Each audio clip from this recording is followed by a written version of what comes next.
Viewers, আপনারা সকলে কেমন আছেন? আশা করি আপনারা সকলে ভালো আছেন এবং সুস্থ আছেন। তো তাপপ্রবাহের কারণে স্কুল কলেজ বন্ধ ঘোষণা, অর্থাৎ তীব্র গরমের কারণে স্কুল এবং কলেজ দুটাই বন্ধ থাকবে।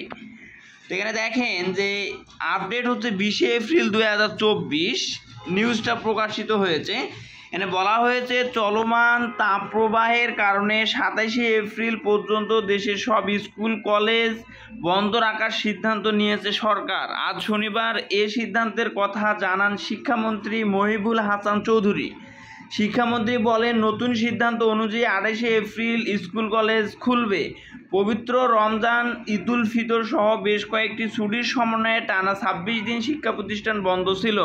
কাল রোববার শিক্ষা প্রতিষ্ঠান খোলার তারিখ ছিল, কিন্তু দেশের উপর দিয়ে প্রচণ্ড তাপপ্রবাহ বয়ে যাচ্ছে। তাপপ্রবাহের কারণে গতকাল শুক্রবার দেশ জুড়ে 3 দিনের জন্য সতর্কতা বার্তা বা হিট অ্যালার্ট ও জারি করে আবহাওয়া অধিদপ্তর। এ অবস্থায় শিক্ষা প্রতিষ্ঠানের ছুটি বাড়ানোর দাবি ছিল বিভিন্ন প্রতিষ্ঠানের। তো এই জন্য ছুটিটা আপনার বাড়ানো হয়েছে 28 এপ্রিল পর্যন্ত। 27 এপ্রিল পর্যন্ত স্কুল এবং কলেজ বন্ধ থাকবে এবং 28 এপ্রিল স্কুল এবং কলেজগুলো খোলা থাকবে।